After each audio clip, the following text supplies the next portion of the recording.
What's going on? It's Abdullah from the Glucose Network, bringing you another fucking video like another day in fucking Melbourne like. Now today we got the second part of the fucking Q&A like. It's actually the fucking third part, but anyway, sit down, turn your computer off, call your mum over, we're about to answer questions, we're about to hit you with the answers, come on, let's go. How much, if so, do you care about meal timing? Also, if you could only choose one, cycling or lifting for the rest of your life, what would it fucking be like? First question, bro, I think meal timing is irrelevant for 99.999% of the population. Bro, meal timing is like, mate, unless you are a professional fucking athlete, super fucking lean or training multiple times per day, it don't mean fucking shit. Just make sure you eat enough carbs, foods, protein, fats, whatever, in that whole 24-hour fucking period. But I'll give you an example. So like, I'm training in the morning and I'm going for a bike ride. This is as much effort as I put into meal timing. The night before, I'm gonna say to myself, okay bro, you got 2 training sessions in the morning within like a 5-hour fucking period. I'm making sure I'm having a big carb meal before I go to bed. Not too fucking big so I'm fucking like feeling like clinically obese. I don't want my girlfriend to touch me because if she touches me, I'll fucking start sweating and feel like my body's a fucking sauna. And then I'm gonna have to turn the fucking AC on all night and have some massive electricity bill. I don't want to fucking have that, bro. My electricity bill's already too fucking high because I like having the AC on while I eat dinner. So,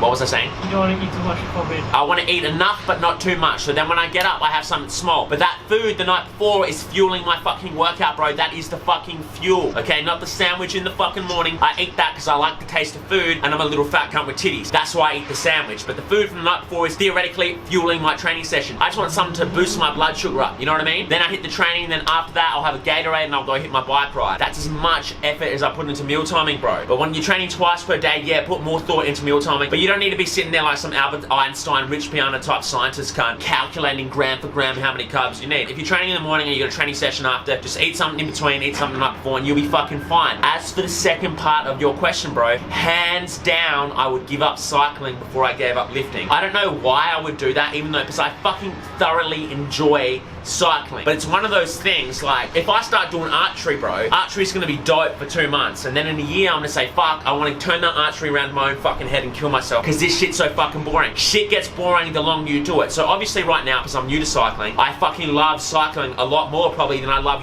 lifting weights. It's not that I love it more, but it's more new, it's more exciting. That fucking buzz you get off it fades away just like lifting. It happens with everything. But it's up to you to follow through on your word and keep going so you can reap the benefits, bro. Consistency plus effort over time equals results. So if you're not willing to be consistent, it's like, mate, you can't just rely on motivation to get you through. Lifting is the first fitness endeavor I started. And if I stopped, bro, a big chunk of my life would just go to shit. And it's not so the fact that, oh my god, I'm not lifting no more, my life's gone to shit just because I'm not curling. It's the act of lifting that is a big part of my life. The structure of lifting, that's a big part of my life. The fact that I lift weights no matter how I fucking feel, it's the foundation of my life, bro. Even if I'm doing sets and I fucking hate it, bro, I'm still rocking up. Weight room is like the teacher for fucking life that I never fucking had. How sick does it feel to do what you love every day, and what do you plan to do differently this year compared to the years before this? I'm not gonna lie to you, bro, it feels pretty sick to be able to do what you love every day. Once I realized that I wasn't gay, which took about 2 weeks, back in like 2012 or some shit, I said, you know, I'm not here to just get bent over and fucked by everyone. Ultimately, you get born alone, cunt, and you die fucking alone. You come into this world solo, you leave this world solo. Now, I know you cunt's gonna be like, what about my twin brother?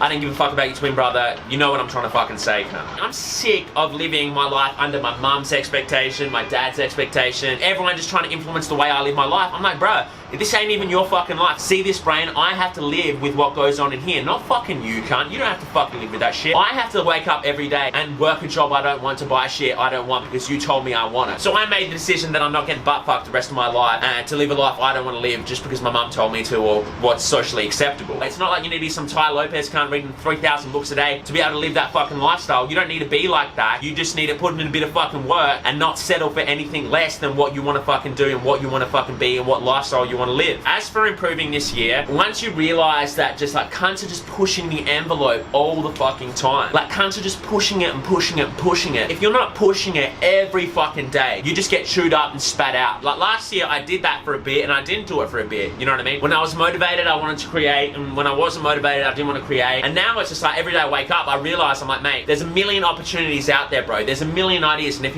I'm not swooping on that fucking idea, if I'm not taking that fucking idea, some other cunt's kicking my my fucking door down and stealing my fucking idea. This idea I got in my head, I've literally got to put it to the whiteboard and bridge the gap between idea and final product. Bridging that gap between the idea and final product is something I need to work on. Just the execution, and that's what I want to do this year. Any fucking idea I got, I write it down straight away, and then I tell myself, bro, you got a week to act on this. You got a week to start moving from here to here. How do you decide what content makes it into your videos? As I've made more YouTube videos, it's almost like the selection of content I put in the videos now, I'm way more picky about what goes into it. And I don't know whether it's, you know how people say you're your own worst critic. I think it's like that, bro. Just like make the videos on another level. Approach them just like every second counts. Like it's just got to be engaging. It's got to be funny. Like even if it's not funny, it's still got to hook the cunt in who's watching it. You know, if I'm not going to fucking watch it, I don't put it in there. No matter what anyone else says, no matter what the comments are, no matter what I think people want to see, if I don't want to watch it, I don't make it. Now, that's probably held me back in some areas, like making more reaction videos and making more trolling, hating videos and shit, but I don't care. The more and more videos you make, the more you kind of hold yourself to a higher standard, the more clips get thrown in the trash and then get deleted versus get put in the fucking vlog. It's almost like these filler clips that you had before that were like just 20 seconds of breathing and fucking random clips of you like reaching for the camera to turn the camera off and shit. It's like, there's no room for that no more, bro. How did you overcome your obsessive macro tracking stage? For people who don't know, bro, I was like a super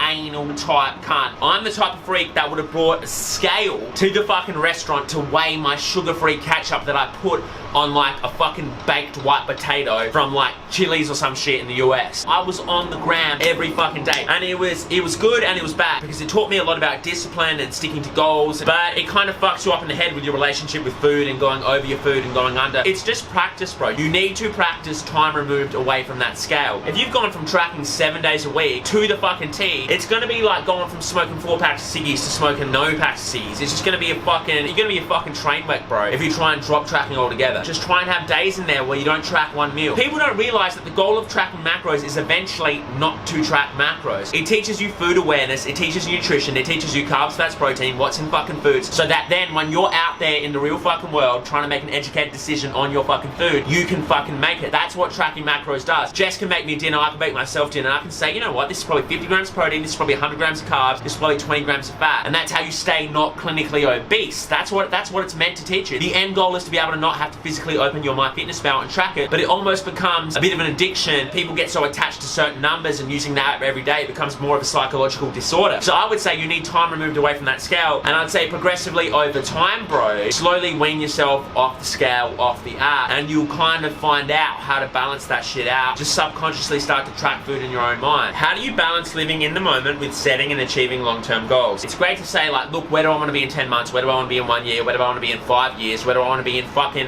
25 fucking years? I'll tell you where I want to be, bro. I want to be on fucking Mars with 20 girls with size D titties driving a car with no fucking wheels that hovers. If you spend too much time thinking about the future, bro, you end up just being one of these cunts that just keep thinking and thinking and thinking and never doing anything, never actually putting your fucking ideas into action. The past will paralyze you, the future will consume you. So it's like, if I sit here and think too much about the past, I'll just be paralyzed by what's happened. Like, oh dude, last time I rode my bike I got hit by a car. Oh, like I don't want to go out there and get hit by a car. It's paralyzing me. It's not allowing me to ride my bike. If I sit here and think about the future, I'll just get consumed in it. I'll get wrapped up in it. I'll get consumed by what's going to happen. I'll keep thinking, and nothing will ever get achieved. I break that long-term goal up into specifically what I can do today. What can I do now? I know where I want to be in 15 years, but I don't really put as much energy into that thought as much as I'm putting into making this video right now for my YouTube channel. So let's just say, in this instance, I want my YouTube channel to grow. The thing you gotta fucking do is to say, what can I do right now to get that goal achieved? And for me, that's making this fucking video. You gotta know where you want to get, but then you've got to break down how you're gonna get to that goal by daily fucking action. That's how it happens. Daily action is what's gonna ultimately achieve that long-term goal for you, bro. Not just sitting there thinking about that long-term goal. Before you know it, if you start stacking up days of daily action, what you can do in the given moment, before you fucking know it, your long-term goal will be achieved. It'll be way more less stressful and you'll get way more shit done. Like, share, comment, subscribe, share with your mum, share with your sister, share with your boyfriend, share with your spouse. I can't be fucked on this shit no more, Jess. We support gay marriage. If you do follow me on Facebook, Twitter, Instagram, fucking YouTube, like, shouts my boy fucking Edge. I'll see you on the fucking tube tomorrow. Like, peace. Bootcamp Project, Cirrus, Jest, Tommy Evans, Bootcamp Anthem, waging war on the pretenders, yeah. I'll stop you in your tracks if you start with me. We're at so fat they clog your arteries. I'm so inventive. Creative with my artistry. I break ground like earthquakes and part the seas. Be a smart MC, stop. I said, empty your mind. Be formless, shapeless, like water. Now you put water into a cup, it becomes the cup. You put water into a bottle, it becomes the bottle. You put it in a teapot, it becomes the teapot. Now water can flow or it can crash. Be water, my friend.